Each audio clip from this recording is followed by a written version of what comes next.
Hey guys, welcome back to Seller Sessions. In this episode, again, live from Adam's room in Sydney. No, we're not sharing.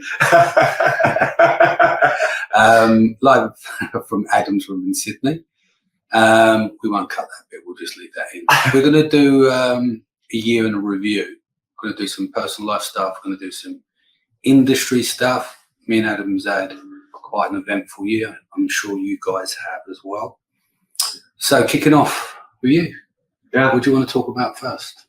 Industry stuff, like in terms of Amazon. Yeah. A year in review. What's some highlights and stuff and lowlights? Yeah, I'll maybe just kind of give some thematic thoughts. Again, I've got 3 brands but get connected to a lot of sellers. I think the theme for me, and that it seems to be shared amongst most, is kind of the post-COVID hangover, right? We had the whirlwind of emotions and crazy sales, aggregator movement happened. A lot of things have changed since then, and for most sellers in a negative way, at least, or a more challenging way. There's a new set of circumstances and variables that we all have to juggle. I think it's not uncommon. I think since that period for most people to be down 30% is about kind of what I see for most folks in terms of top line. And then you layer in margin challenges, a lot more money on ads, logistical complexities and costs, storage costs, all those things. So I think it's there's definitely been some wind let out of the sails in terms of challenges that people have faced. I think that's pretty common. I think it's become much more about how good your products and your offers are. You know, how good are you able to visually represent your product on Amazon? How's your price, differentiation, reviews, quality? Are your images really world class? That matters now more than it ever has. I think a lot of the keyword tricks and hacks and launch things, there's still those, but they're not really a big part of the game anymore. It's much more fundamental business stuff.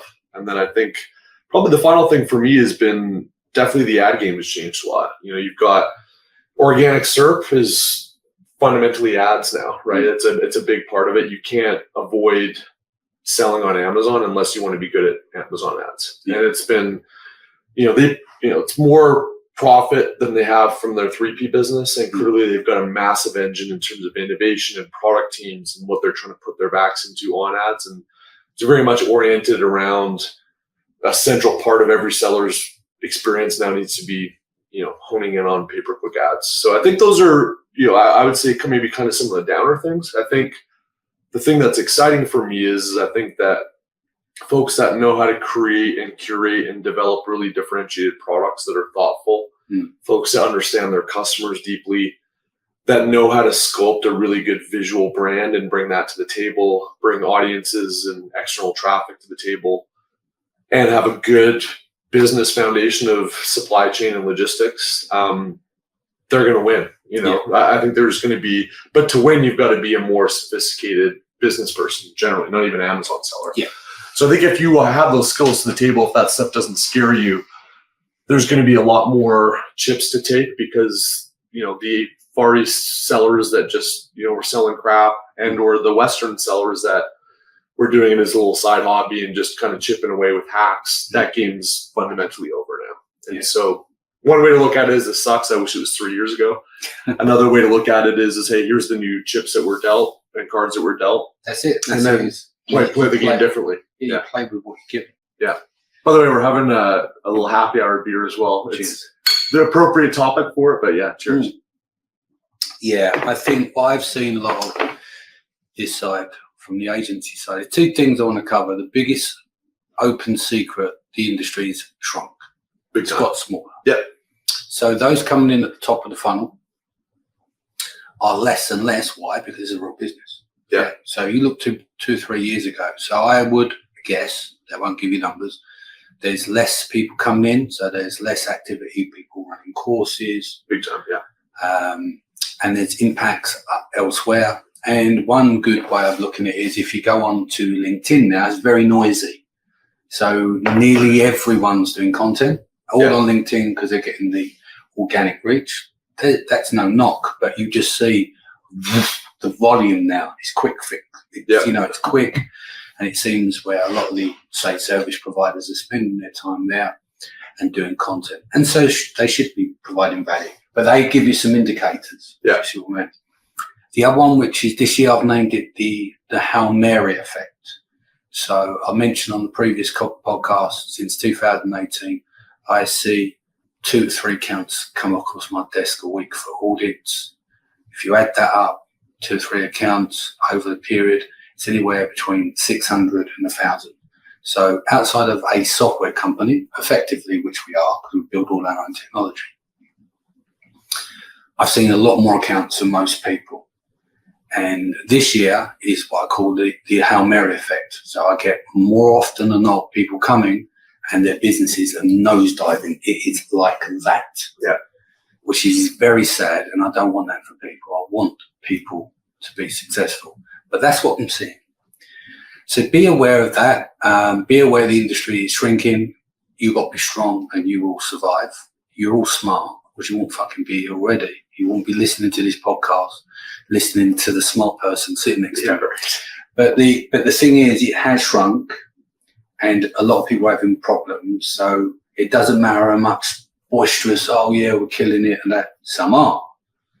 A lot of people are not. Yeah. So this is where you need to be far more sophisticated to roll out. And I don't want that to be the bad news to deliver. But you PPC agencies are not going to be able to fix that. That isn't a top of search problem. Yeah. So the other thing I want to talk about as an agency owner, luckily we haven't had the level of impact as others. So agencies are more now a commodity business. So you've got sellers bumping from agency to agency. The only reason why we don't get filtered into that pack is because we don't do a percentage of everything. So let me break it down. I'm not here to sell services on this podcast. I'm just trying to explain what it is. You take account manager, you give them, say, 10 accounts, and you give them a piece of software, and the software charges you a percentage of ad spend. When they do that, it's taking more off your margin. It's not making a higher churn rate for those agencies. And when it doesn't work quickly for sellers, they move from agency to agency, but it's no different. Now, the software game has been won. And what do I mean by that? I'm not talking about a couple of parameters that's fucking different from the other things. The problem we need to solve with software, not us, but software providers, is how do you bill the seller without charging them a bridge step in terms of extra costs? So let's say you do X amount of spend, then your fees go up and up, because it's always a cost to the seller. So what you've got at the moment, your Amazon fees have gone up. Your Amazon fees, then you've got the cost of BPC's gone up, and then you have an agency or use the software yourself, and then you get punished on the percentage of ad spend. An agency can't take on that percentage, they have to pass it on. Otherwise, they're going to lose money. So the agency doesn't win, the commodity agencies, and nor do you as sellers. So the problem that's got to be solved here is a pricing issue. It's not a feature set. Do you understand? And once we get there, I was actually thinking at one point, why don't I just skin Databricks and just give it to the fucking agencies? It keeps the machine going there. Yeah. One of the ideas I had is if we set everyone up Google servers and they pay their own usage, that way they wouldn't have to charge their clients. Because I'm friends with the agencies. I want them to survive. These are good human beings, and I want sellers to be served. And I'm not blaming the software companies, because the software engineering team isn't cheap. Like if Ellis was not 51% shareholder of Databricks, then we'd have to pay him at least 175 grand in wages per year if he went off somewhere else. These agencies can't afford a Dr. Ellis Wade because they're paying for account managers already. We're structured differently, and because we build our own tech, we can eat the processing costs and don't have to pass it to the customer. So that's why we've been very, very lucky with this. But I see it out there at the moment. It's going to be tough as we go with for agencies. It's tough for sellers. And I want to find a way of how do we get more money back in the seller's pocket. And one of those things is if these big software companies find a way of optimizing their costs and processing costs. It may be impossible. I'm not a programmer. But if they can do a flat rate that's a fair price, it puts more money back in the pocket of the seller. The agencies benefit because their churn rate goes down. Because what happens is when you are on a percentage of something, as long as you're on McDonald's wages at the very beginning, that's great. But if you help grow someone's business because you're on a percentage of something, when they kick out the children and they bring in the adults, i.e. the new flashy CFO, he's going to look at that line item and go, why the fuck are we paying all this money to this agency? Get rid of them. Yeah. And so the agency gets punished for it, for doing a good job. But it was all right when he was earning McDonald's money. Yeah. But he then becomes a point where it crosses the bridge and it becomes too much.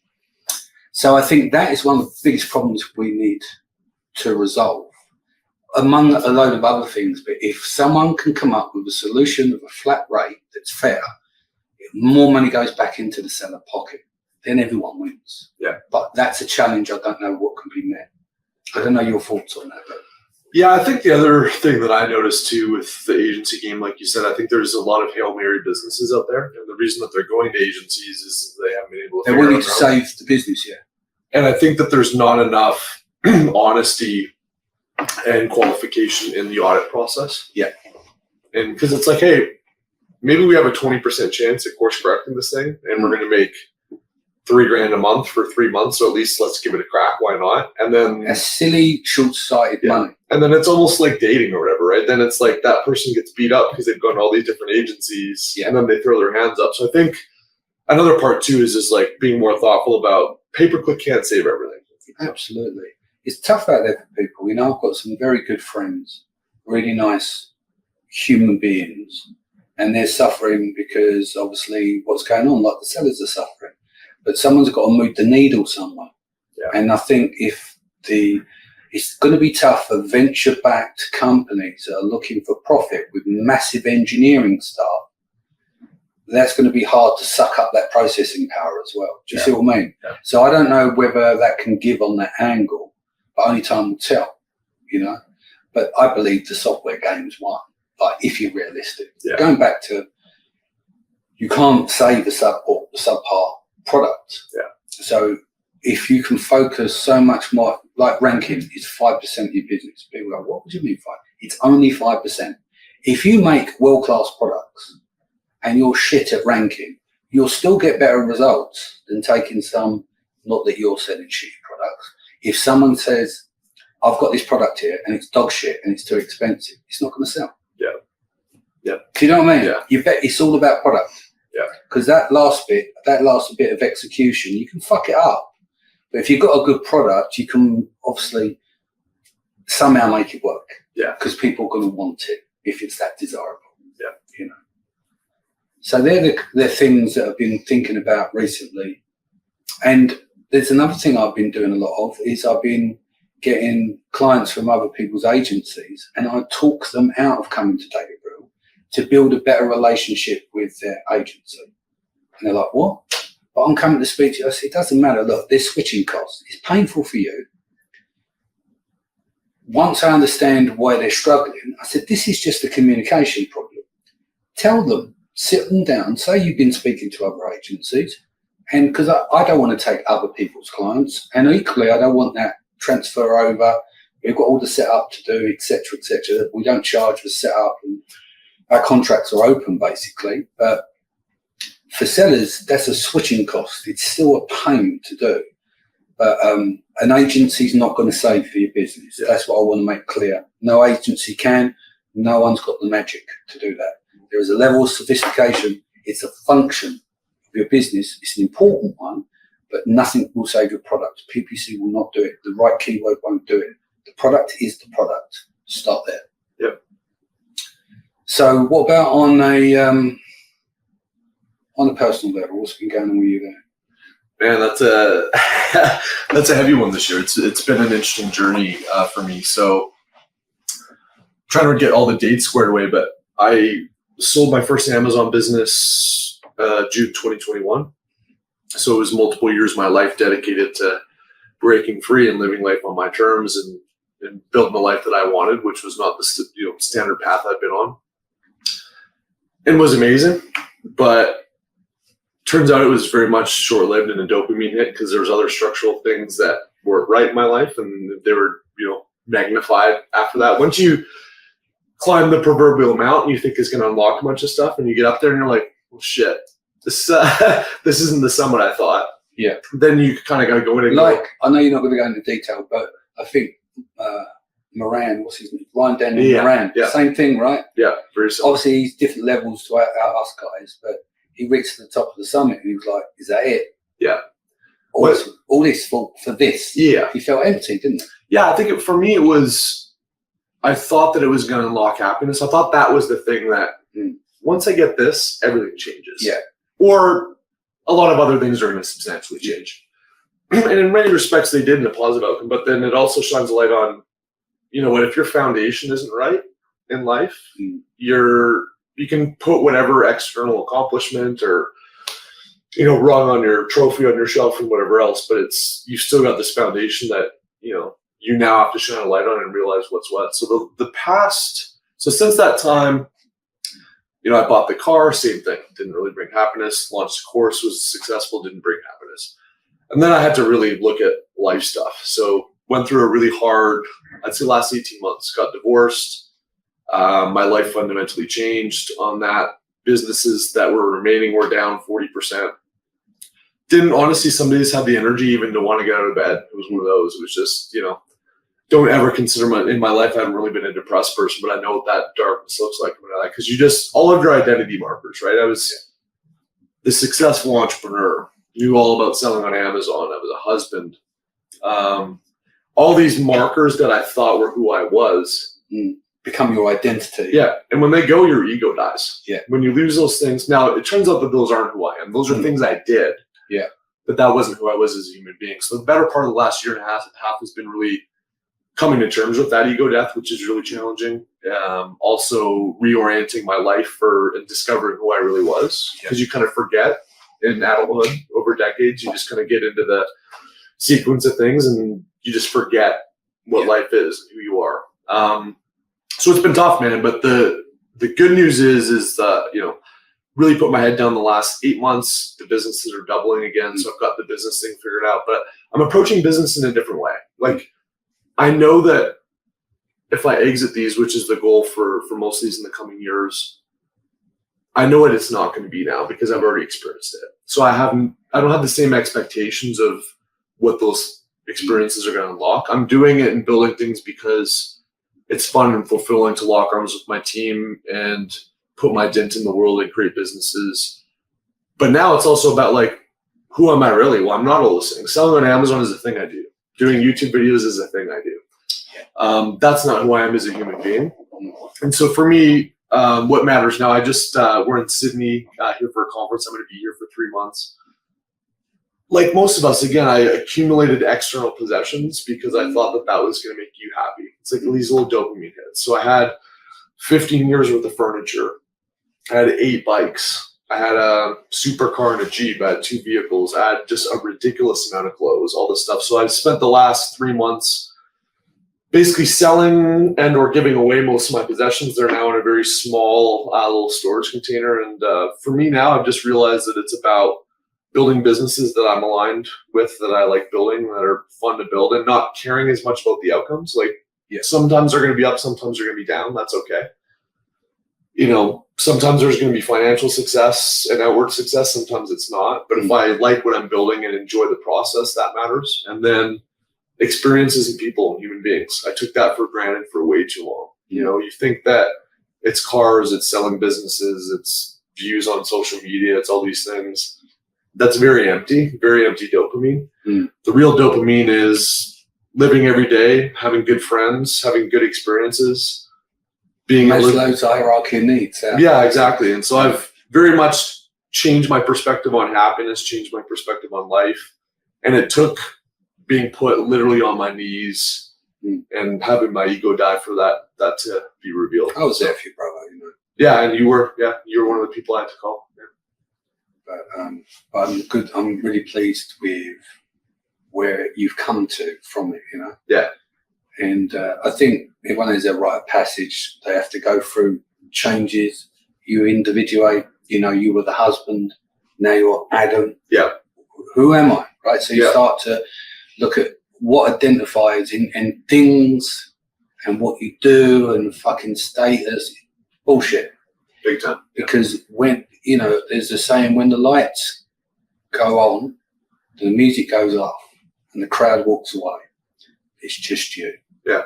And unfortunately, that says a lot about life. I always talk about you build your formidable circle around the coffee table, because on the banquet table is the good times. That's your enablers, the hangers on, and all that kind of stuff.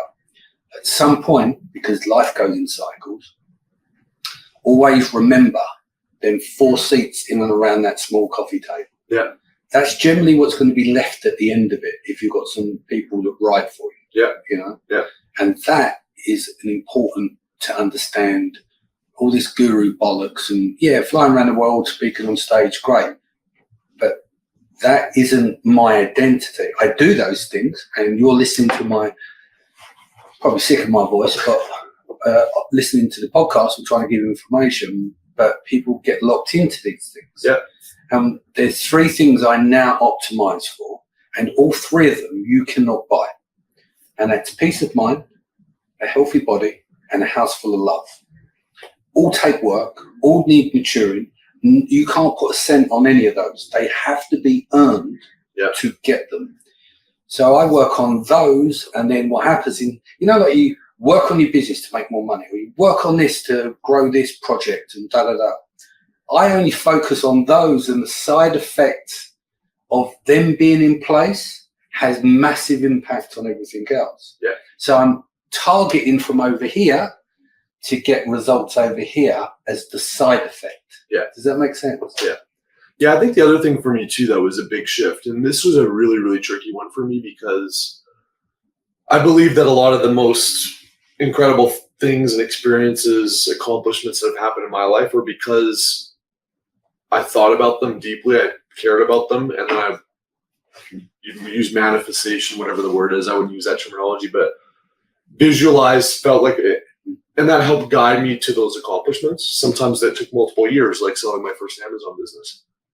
So there's a role for manifestation and having goals and all those things that matters.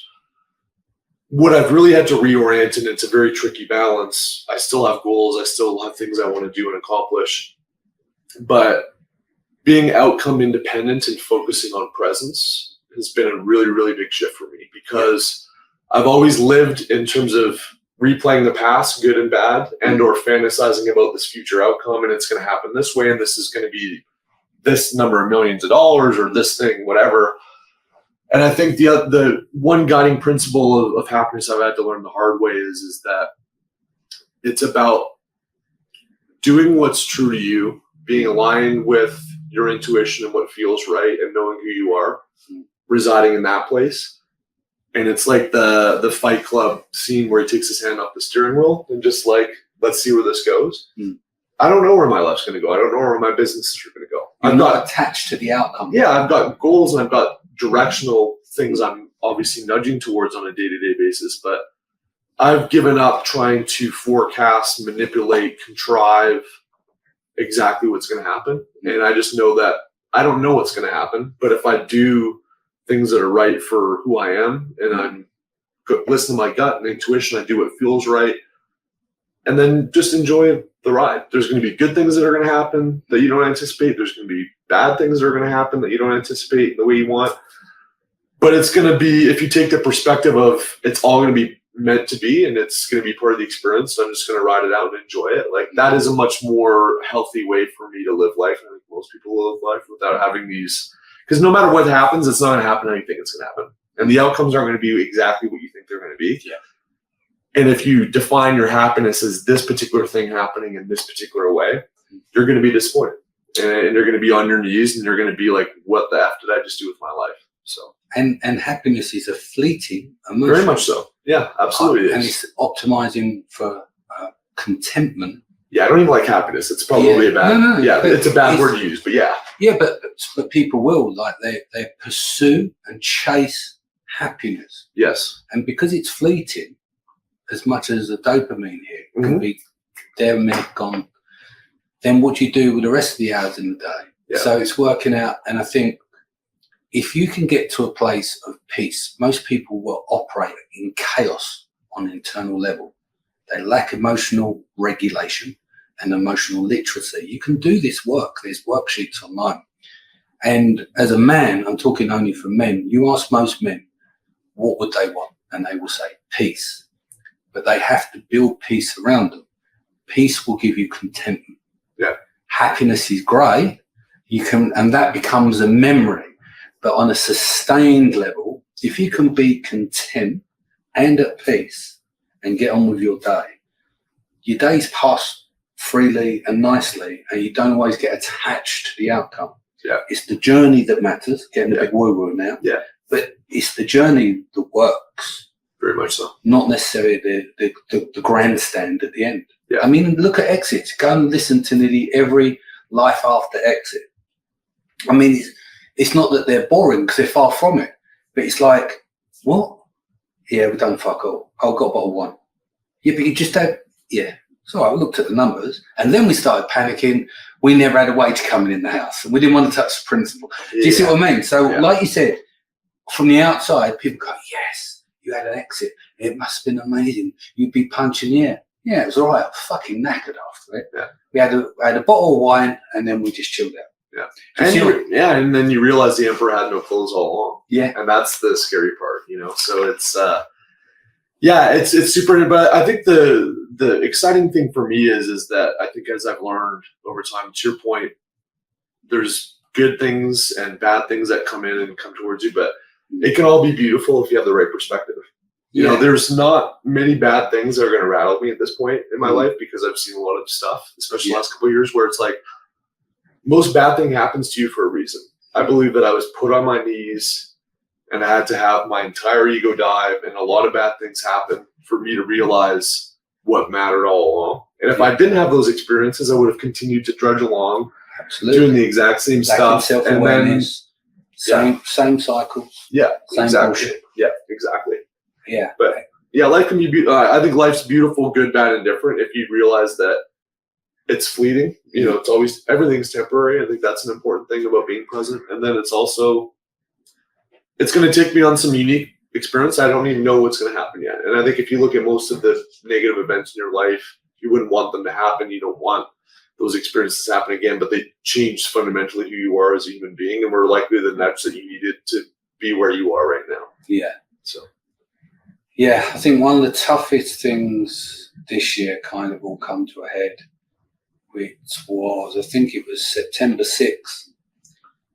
Me and Cheryl were in bed, it's 10:30, phone goes, I can't feel my legs. I'm like, what? Where are you?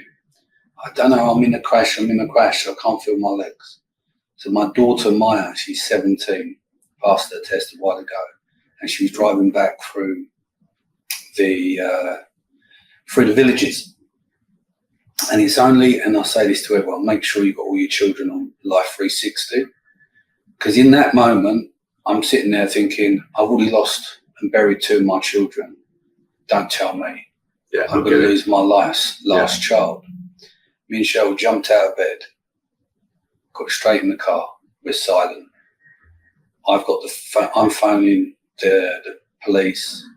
Cheryl's following the map on Life 360. We turn up on site. Cars down in a ditch. There's 2 gentlemen that showed up. Obviously, because it's a quiet area. So we get to the car. Luckily, she's still alive. The front of the car, the car's written off, but the front of the car completely totaled. The airbag hadn't gone off. Her dashboard had exploded. The radio had exploded inside from the impact. And it transpires, which was very lucky, was that she had a broken collarbone and a dislocated shoulder. And she's bruised all over. And so whilst on site, I'm speaking to the ambulance service. The lady's asking a series of questions. She went, okay, I've got some news for you. We'll have someone to you in 2 hours. And I went, what? I said, she's just written off her car. She's screaming. You can hear her in the background. I can't get anyone to you for 2 hours. No, man. And then a off-duty policeman pulled up, see what the commotion was, made a phone call, fire engines, police, all there in 15 minutes. So random acts of kindness by a local. Yeah. Obviously, she wasn't dying, but we don't know the extent of the internal injuries. Yeah, of course. So firemen cut the door off to allow her to get out of the car. We get her into the ambulance. Police want to talk to her, right? So they've given us some gas air. Police went through a series of questions, like, are you okay doing this, like being very empathic. And said, okay then, Maya, just to let you know, I will not be arresting you at this time. I'm thinking, what the fuck's going on there? You've been nice for a minute. I'm happy with your report. Then what we'll do is I'll call you in 2 hours. So we go to the local hospital. We get in there. Doctor comes over, pushes the collarbone, says, yeah, she's all right. Go and get her to sit outside. 3 hours later, no pain meds. She gets a scan. Confirmed collarbone. Goes back outside for another 2 or 3 hours. Like, you're literally in a chicken pen. Gosh. I love the NHS because they brought so much support. You know, in America, you've got to pay for healthcare. We have a free service, the most wonderful people you've ever met. But what a nightmare. Yeah. Sitting up all night. Yeah, no kidding. Dealing with that. And then they gave her some gas in air. They moved her to the bed. They done the X-ray, confirmed a broken collarbone. And then they put like a bed sheet around her waist and her arm out like that. And they said, bang on the air. And they reset her shoulder. So they popped her shoulder back in whilst having a broken collarbone. Covered in bruises down the front. By the time we get home, it's 10:30 the next day. Now, leading up to this, my sleep had been terrible for like weeks. And Cookie, my chocolate lab, had terminal cancer. So inside of we had a few weeks to live, and inside of his intestines, they said once that growth gets too big and he can't pass stool, and it's time to bring him in. Now, leading up to this for 2 weeks, Cookie will and his eyesight's going, he'll be downstairs and he's now on the wooden floor. All you can hear is clicker, clacker, clicker. And he's got a cone on his head because out the side of his body, there's a hole appeared, like an open wound. So we're covering that over and nursing it on a daily basis, but he wants to eat, of course. Scratch at it. So because he's got this cone on his head and he keeps barking, I'm downstairs. So all I'm hearing is clicker, clacker, clicker, clacker. And this has gone on for weeks and weeks and weeks. And then it got to Maya come home Wednesday morning. And again, because there's so much sleep deprived, by the time we got to Thursday, he's doing it again. And I just absolutely lost my shit and just shouted. And I just felt like I was literally, I hit the wall to spare words. And I waited for the girls to go up and I said, Cheryl, I'm not in a good place. I'm going to go and take a sleeping pill. And then I'll be back in the game tomorrow. But I just don't feel good to be around anyone at the moment. And so take care of Maya today and I'll be back in the game to support the both of you tomorrow. So I took the sleeping pill, woke up 18 and a half hours later. Went in the gym. I had my boxing coach that day. Spent 2 hours with him. He was helping me get my head back together as well. And I had a speaking gig in London. So still on that sleeping pill. After I had a shower, went to London, done a presentation. And then I got the phone call, he's in a bad way, Cookie. So I had to make phone calls and then I come straight home. 9:30 the next morning, guy comes in and then we put him to sleep. And then we had to zip him up in the doggy body bag. Sorry to be graphic, guys. Yeah. And then that was the last time I seen him. We walked him out to the car. But it just tells you what's important in life, you know? Yeah. My only living child. And I'm not afraid to say it. Like, a lot of people come to me. I don't know what it is, but people come to me and I'm like, I got you, take care of it. Like, when they're in bad way. Like with my Men Plus 40 program, I've walked 3 or 4 men off the line this year who wanted to commit suicide. Suicide rates, 75% of suicide rates are men. It's getting worse. So I do a lot of work there where I support men And then I'm realizing, like, I've hit a wall. Not suicide, I've never thought that. But I've hit You're a on your wall. knees. I'd hit a wall to the point that I'm the kind of guy that can push it out of my mind and into my body. And then it just, boom. So effectively, you get a point where you go, well, hold on, I'll take care of everyone else. I don't need anyone to take care of me. Do you see what I mean? Yeah. And even in that moment, when I said to Cheryl, I'm taking myself to bed with a sleeping pill, because that's the right thing to do to get as much sleep in, because I need to be available for my daughter and my wife. I need to support my wife. And I'm not even in the fucking right state. So that's why I did that. But I want to say to people, you reach out to people, but I kind of didn't take my own medicine because I'm very open on advising with people. I do a lot of stuff with guys that I encourage them. Go to therapy, do your inner child work, go and do some shadow work, do your emotional literacy, develop stronger boundaries, you know. And I work a lot with men with that stuff. I didn't take my own medicine. So that was a bit of a rough one. And the only way I could deal with it, as soon as Cookie, I'm like to the girls, you sorted Sarah, my wife's sister, come over. So the girls were in the front room. I went out for a 2-hour walk, come back, 90 minutes in the gym, went out for a walk again. That's how I deal with it. Do you see what I mean? I'm like, right, get back on it and then take care of them, do dinners or whatever. But that is, that's the, I don't hit the wall very often, but that one was a heavy one for me. Yeah, that's tough. Sorry, it was a tough one. So we're on a bit of a deep one, guys. But I actually, after that, I've done 2 episodes. It's called The Art of War on Amazon. And it's not what you think. It's about you and not falling on your own psychology. Yeah. But because of the title, out of respect, I just scrapped it. I may put it out next year, but I can't have this with Sharon over in Israel and putting a thing out like that with a title. Yeah. Because it's the opposite of war. Of course. Because the biggest war you ever have is within yourself. Yeah. Do you see what I mean? So part of the challenges of being on Amazon is not falling on your own psychology. It's having good people around you, a stable husband, wife, whatever your persuasion is. Your kids are good, because these are all the foundation that helps you thrive in your business.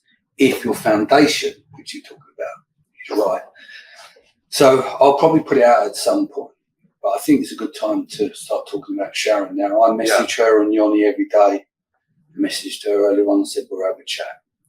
And I just want to show some love to her because there's a lot going on out there. What do you want to? Yeah, I think I did a LinkedIn post about this kind of when things had kicked off over in Israel. And I think one of the coolest things for me as part of the Amazon journey that I've been on, I grew up in Canada. Yeah. Judaism isn't very popular, at least maybe on the East Coast, but West Coast, farming kind of cowboys and whatever else wasn't common. Spent 12 years in Texas. Again, not going to see a whole lot of me come across a lot of Jewish folks in Texas. Then I was in Utah, the home of Mormonism. So again, similar situation. So in my geographies that I had existed in my life, it just wasn't a very common exposure thing. A lot of Catholics, obviously a lot of Mormons in Utah, a lot of Baptists in Texas, but that religious segment hasn't been part of my social circle or professional circle. But Amazon changed that. I've been in the Amazon space 4+ years now. Tons of folks out in Brooklyn, obviously, a ton in Tel Aviv and the Israel area. And so for me, it's been really interesting to get exposed to that. When I was going through my journey the last 18 months, Kabbalah and some of the teaching there have been really powerful for me as I've tried to kind of pull out nuggets from various religious foundations. And so it's been beautiful. I was out in Tel Aviv this summer for Yanni's wedding and kind of getting to see a lot of folks there. Sharon and I had a good night out together. And so when I saw that all go down, and I just think if you think those kind of conflicts, at least for people in the West, are always just something that happens to other people. You know what I mean? Happens in Ukraine, happens in the Middle East, happens in these places that it's always sad, but it doesn't really hit in the same way because it's not personal and you don't have to experience it. And so my heart goes out to the folks that have had to, especially those with families and stuff, that have had to deal with what's going on there. I mean, world's getting turned upside down, and all the fear and challenges I can't even imagine. But I've been really in awe of the strength of folks that have been going through that, sharing their experiences, and still having to go about, continuing to run businesses and run households and stuff. And so there's not much else to say. It's hard to be, it's one of those tricky things where you want to be sympathetic but not trite about it. And you don't really know exactly what to say or do. But I think the biggest thing is I feel for them deeply, and I, especially with the connection that we've had as human beings with a lot of the folks in the Amazon community that are going through it. All I can say is proud of the strength that you've shown and with you. And yeah, what else can you say? It's tough. It's a weird one because this whole thing, I don't get involved in anything war is senseless. Yeah, agreed. And humans are affected. Women, children, and men are affected by this stuff. All because of power, greed, control, and complete lunacy in half the time. Yeah. Someone's asking me the other day, because then, the factions start to come up. It's like, what's your opinions? I have no opinions on war. So when someone sent me a message, my answer to them is like, what do you think? I said, there's a bus. There's 3 seats left. Sorry. There's 3 people, and there's a bus. And that bus needs to get people to safety. 2 of them are children, 1 of them me. Now there's 2 seats left. What decision am I going to make? Yeah. I'm going to take the Israeli boy and the Palestinian boy, and I'm going to put them on the bus. Yeah. That's the only thing I can contribute. I've lived my life. And that's how I see it. Yeah. That's where my support comes from, because they're innocent children. And when they look at each other, they're going to grow up and look at each other in a different way, because someone would have sacrificed that. And I'll make that sacrifice every day. And because our future is children, and the way that they think is going to be very important in the future. And that's all I can give you. My take on war is senseless. Yeah. And I'm not being unsensitive. It's not about supporting this side or that side. I'm supporting my friends, and hopefully that they can get home safely to their families. Yeah. That's the full length of it. I don't care that person said this, done this, done this, done this. I care about the innocent people who get impacted, and they do not have a choice in it. Yeah. If you want to have a war, go and get people that all want to go to war, and then go to a fucking island and have a war together and kill yourselves. Yeah. That's up to you. But always, it impacts too many people on the ground who wants none of that stuff. Yeah. That's my take. Yeah. Well said. Right. Should we go on to something? Should we talk about the lead up to this? Sure. Finish it on a more of a pleasant note. Coming to Australia. Now, if you see me, you're behind the scenes on most things. You'd think, how the fuck what is the matter with this man? So, Friday last week. Today, as we're recording, I think is Thursday. It's Friday, yeah. It's Friday. Yeah. So Friday, Thursday everywhere else Friday. I'm flying out on the Tuesday, right? So I'm thinking it's Friday. I haven't DJ'd since Monday. Better dust down the skills and have a mix, right? 11 o'clock Friday morning. Opened my laptop, turned it on. Every 30 seconds, controller cuts out, no music. What's this? Making adjustments, nothing, testing cables. Didn't work. I'm thinking, is it broken from the club? Because obviously people get beer in it and stuff like that. So I thought, I know what to do. I'll go on Amazon, I'll go and get a new USB cable. I'll get some power cables, and I'll get some RCA label cables. Change all the cables. Saturday, cables are away. Plug them all in. Still no joy. All right then, I'll buy a brand new controller. Let's do that. So on Saturday, I order a brand new controller with my already acquired USB label cables and everything else. Tried that. Doesn't work. Same problem. So now I'm narrowing it down to the software and the computer. Okay.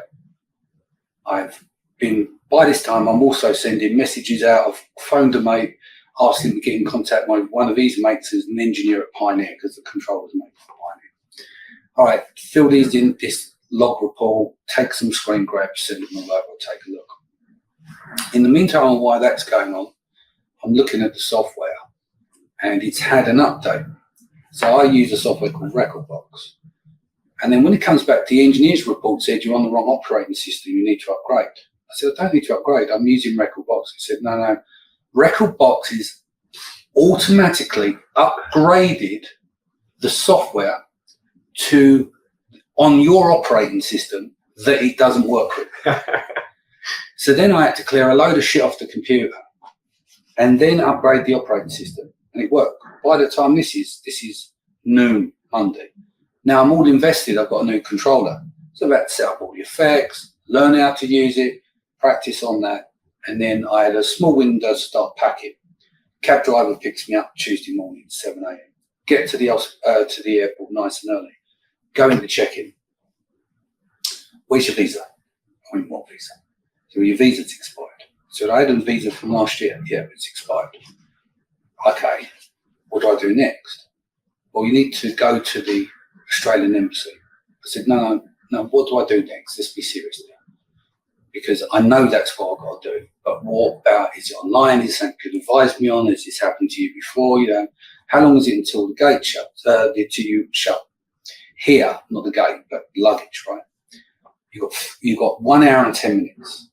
And I went, okay, cool. So I'm straight on the phone to Brett. I said, Brett, you fucked up. Your travel agent, Brett. Yeah. The one who nearly got me shot. So I said, Brett, they're asking for a visa. He said, a visa, you've got a visa. I said, no. We had this conversation. I said, do I have any, I'm not trying to put all the blame on you. We had this conversation. I said, is there any other paperwork? And he said, no. And he said, it escaped me. He said, let me see what I can do. I said, can you fill it out on your end? What do we need to do? He said, I can do it. We can do it online. But it takes up to 24 hours. I said, look, Kaylee, I taught Kaylee a new arsehole last year for her leaving it to the last minute. And I'm doing it now. So I need to apologise to Kaylee for that. So I said to Brett, he starts filling it out. And he realised he couldn't fill it out and that you need to do it through the app. So he sends me the link. I download the app. The ETA app or whatever. Yeah, the Australian ETA app. So then by this time, minutes are passing. Yeah, so we're down to about 40 minutes. We've got 40 minutes to go. And then I'm trying to scan my passport. But because of my adrenaline pumping, it kept saying, please keep the camera still. Same thing with So I asked this African family in the shop who's sitting next to me, anyone got a steady hand? I said, what do you mean? I said, my adrenaline's pumping and I need to hold the camera straight for the passport. She couldn't do this like this as well. Yeah. So then I went to the guy at the bar where I got the coffee. He's doing it, but he's got light. So he's under this light, he pulled his camera and it can't be shiny. He can't be shiny. Yeah. He couldn't do it. Then I go to the travel desk. Obviously, because it's not Thai Air, which I float with everything, we can't help you. Go and see Thai Air. So I walk to the other end of the airport where Thai Air is. The lady's done it. She's got it in the pocket. Boom. Scanned it. Yeah. This is great. Then they said, all we've got to do is take your passport and put your mobile phone on it to scan the chip. And then... Yeah, that didn't work too well. No. And I know the chip's broken because I haven't updated my passport. So I have to manually go. You know, normally you've got the barriers now. Yeah. So she scanned it. No, try again. So I phoned back there. I said, Brett, it's not scanning. She said, what do you mean not scanning? I said, the chip's broken. I said, tell me what I need to know. He said, what's that? I said, it's the tore off. He said, what do you mean? I said, how are we going to get that if I've got to use that app? He said, well, you've got to use the app to upload it. And I said, well, it's often. I have to phone everyone. We can't do Thailand. And if it's been a waste of fucking time. He said, let me make a phone call. So he's made a phone call. He said, I've got it sorted. We use a third-party agency. I haven't got the bill for it. I don't know how much it is. They said it's pretty instant what they're doing. And it's in my inbox is 13 minutes to go, 10 minutes to go. Yeah. Try messaging Brett. Yeah. Because Australia's, I had the same issue and it's going to be during Australian hours. Yeah. If it's during Australian hours, it's 10 minutes. Yeah. But what time of day is it in Australia? And So I then I'll go back to the desk. They now understand the issue. I said, look, I'm standing here refreshing my phone. This shuts at 10 to. They said, no, it shuts at 1:45. So I said, right, so I've now lost 5 minutes. They went, yeah, it's probably done by 1:45. Then we had this conversation. It's like, right, okay, we now know that it's in processing. What we could do, sir, is we can put you on the flight to Bangkok because that was the stopover to pick up for Sydney. We'll go to Bangkok, get your luggage off, and you rebook a flight.